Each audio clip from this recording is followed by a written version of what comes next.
Hello students, welcome back to my YouTube channel Hindi Shikshalaya. कैसे हैं आप सब? आई जस्ट होप आप सभी स्वस्थ होंगे, मस्त होंगे और पढ़ रहे होंगे। मैं संध्या विश्वकर्मा आज की इस वीडियो में एक महत्वपूर्ण प्रश्न लेकर आई हूँ, जो कि है सिद्ध साहित्य और नाथ साहित्य का भक्ति काल में योगदान। तो चलिए इस महत्वपूर्ण प्रश्न को देख लेते हैं, जो कि एमए हिंदी फर्स्ट सेमेस्टर के बच्चों के लिए बहुत ही महत्वपूर्ण है। तो चलिए देखते हैं इस प्रश्न का उत्तर। भक्तिकाल भारतीय साहित्य के इतिहास में एक महत्वपूर्ण युग है। यह काल 14वीं शताब्दी से 17वीं शताब्दी के बीच का है, जिसे भक्ति आंदोलन के रूप में भी जाना जाता है।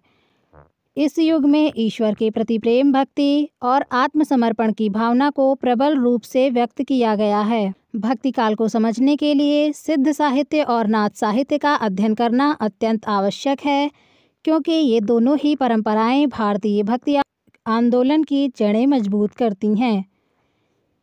आगे देख लेते हैं सिद्ध साहित्य का भक्ति काल में योगदान। अगली हेडिंग है परिचय। सिद्ध साहित्य मुख्यतः बौद्ध तंत्रवाद से प्रभावित है। यह 8वीं से 12वीं शताब्दी के बीच के उन संत कवियों द्वारा रचित साहित्य है जिन्हें सिद्ध कहा जाता है। सिद्धों ने संस्कृत के स्थान पर लोक भाषा, अपभ्रंश और प्राकृत का प्रयोग किया, जिससे उनका साहित्य जन सामान्य के करीब पहुंचा। उनके प्रमुख कवि थे सरहपा, कन्हपा, सबरपा और लुइपा। अगली हेडिंग है विषय वस्तु। सिद्ध साहित्य में मुख्य रूप से आध्यात्मिक और दार्शनिक विचारधारा को व्यक्त किया गया है। इसमें व्यक्ति को मोक्ष प्राप्ति के लिए योग साधना, योग, ध्यान और भक्ति का सहारा लेने की प्रेरणा दी गई। सिद्ध कवियों ने सामाजिक बुराइयों, धार्मिक आडंबरों और जाति पाति के भेदभाव का विरोध किया। हमारी अगली हेडिंग है भक्ति की धारा। सिद्ध साहित्य ने निर्गुण भक्ति की नींव रखी। ये कवि अद्वैत वेदांत और तांत्रिक विचारधारा से प्रेरित थे। उन्होंने निराकार ईश्वर की उपासना पर बल दिया। उनका मानना था कि ईश्वर को बाहरी साधनों से नहीं, बल्कि अंतर्मन में ढूंढा जाना चाहिए। अगली हेडिंग है भाषा और शैली। सिद्ध कवियों ने सरल और प्रभावी भाषा का प्रयोग किया। उनकी कविताओं में प्रतीक और बिंबों का समृद्ध प्रयोग होता है, जो ईश्वर के प्रति गहन प्रेम और भक्ति को व्यक्त करते हैं। अगली हेडिंग है समाज सुधार। सिद्ध कवियों ने समाज में व्याप्त जातिवाद, पाखंड और अंधविश्वासों का विरोध किया। उन्होंने सामाजिक समानता और भाईचारे की वकालत की, जिससे भक्ति आंदोलन को एक नैतिक और आध्यात्मिक आधार मिला। आगे देख लेते हैं अगली हेडिंग सिद्ध साहित्य का प्रभाव। सिद्ध साहित्य ने भक्ति आंदोलन की निर्गुण शाखा को प्रेरित किया। कबीर, दादू और रैदास जैसे संतों पर सिद्ध कवियों का गहरा प्रभाव देखा जा सकता है। अब आगे देख लेते हैं नाथ साहित्य का भक्ति काल में क्या योगदान रहा। इसकी पहली हेडिंग है परिचय। नाथ पंथ का उद्भव 9वीं से 10वीं शताब्दी में हुआ। इसके संस्थापक मत्स्येंद्रनाथ और उनके शिष्य गोरखनाथ को माना जाता है। नाथ साहित्य मुख्यतः योग और साधना से संबंधित है।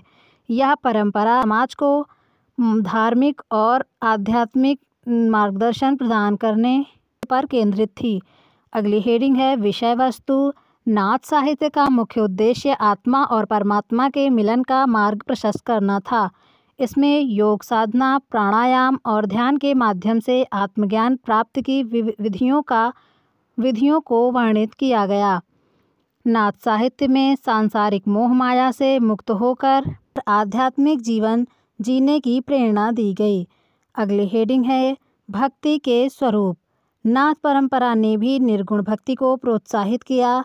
यह परंपरा मानती है कि ईश्वर कोई मूर्त रूप नहीं है, बल्कि वह एक अनंत शक्ति है, जिसे ध्यान और साधना के माध्यम से अनुभव किया जा सकता है। अगली हेडिंग है भाषा और शैली। नाथ साहित्य की रचनाएं भी सामान्य जनों की भाषा में हैं। इसमें सरलता, स्पष्टता और गहराई होती है। गोरखनाथ के दोहे और भजन इस बात का प्रमाण हैं। उनकी रचनाओं में योग के सिद्धांतों और भक्ति के भाव का अद्भुत समन्वय मिलता है। इस कड़ी में अगली हेडिंग है सामाजिक सुधार।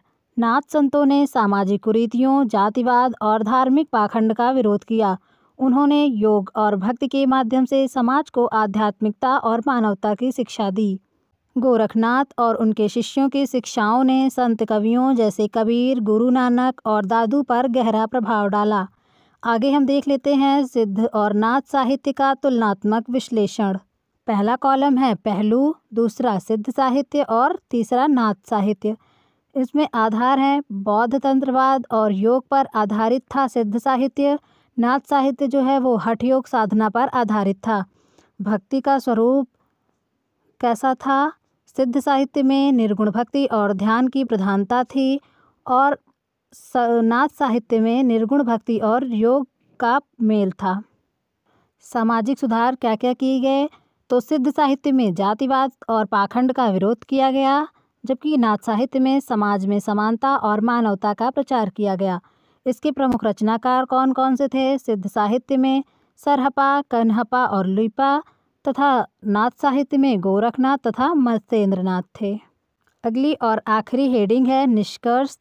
सिद्ध साहित्य और नाथ साहित्य दोनों ने भक्ति काल के विकास में महत्वपूर्ण भूमिका निभाई। इन्होंने न केवल समाज को धार्मिक, आध्यात्मिक और नैतिक दृष्टिकोण से मार्गदर्शन दिया, बल्कि भक्ति आंदोलन को एक व्यापक और सार्वभौमिक दृष्टिकोण प्रदान किया। इनकी रचनाएं आज भी प्रासंगिक हैं और समाज को शांति, प्रेम और भक्ति का संदेश देती हैं। आई होप आप लोगों को वीडियो पसंद आई होगी। वीडियो अगर पसंद आई है तो हमारे वीडियो को लाइक करें और चैनल को सब्सक्राइब करें, ताकि ऐसे ही महत्वपूर्ण प्रश्नों के साथ मैं आपके साथ बनी रहूं। आज के इस वीडियो में बस इतना ही। मिलते हैं ऐसे ही इन्फॉर्मेटिव नेक्स्ट वीडियो के साथ। तब तक के लिए धन्यवाद।